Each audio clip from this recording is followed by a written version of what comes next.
This is John for JohnGysBeat.com. I'm at Days of the Dead. I ran into a relative of sorts, Justin Alcala. Right, distant relatives. How are you, man? I'm very good, very good. It's actually the first time we've met, and what a place to meet. This is the perfect place to meet. It's awesome here. It is. Your first convention. This is my first horror convention, and it's a great time. I mean, the people here are enthusiastic. Everyone here feel like family. They really do. And maybe there's other family that you know. I was going to say, maybe I'm going to run into some other relatives. This is what? Third cousin of my second nephew. So why are you here? What do you got for us? So I'm actually here. I'm with Zarme Publishing Press, and we're doing Consume, which is my first horror novel that I have out here.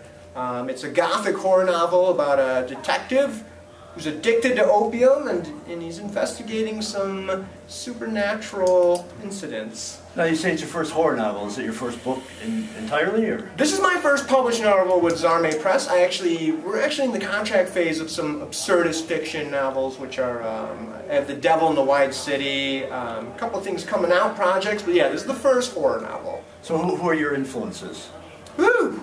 So I had to do justice. This book really is, it's sort of an homage to gothic horror novels. So everyone from Bram Stoker to Mary Shelley.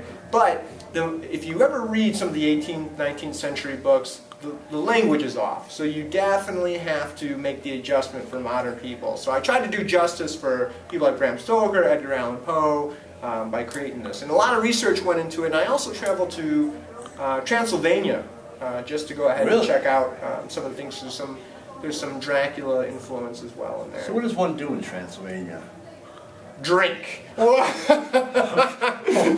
that in Schaumburg. I was going to say, it's funny because you think of Transylvania, Eastern Europe, and you think, oh my God, it's the Cold War and everything. They are the most relaxed people in the world. Right. We went there and I stayed on a farm.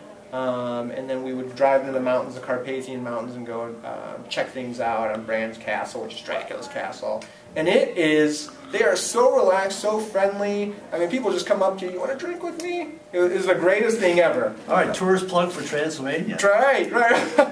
Now, without giving away the ending, obviously, is that the first, will there be more in that series? Or that's a great question. So I left it open-ended. And fans so far, I left it open-ended because I always feel like a book should be, in the end, I want the fans, the readers, to say, hey, I want to imagine what comes next. And I left it that way for a reason, because I think it's their book now. It's no longer my book. The characters are no longer mine.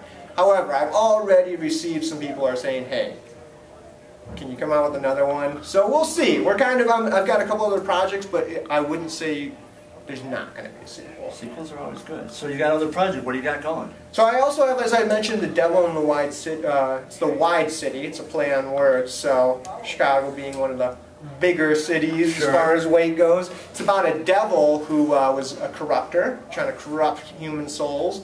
And he leaves from hell. He starts the Great Chicago Fire, so he's got to be banished to hell. Comes back in modern day because his replacement goes missing. And now he's in the modern world trying to do his job still, but it's the modern day. And modern day, as we all know, is crazy. So he's trying to adjust to it. He falls in love. He meets some other people, meets the ghost of Mrs. O'Leary, some other interesting characters in Chicago, sort of icons, like DuSable's in there, a couple other, John Dillinger.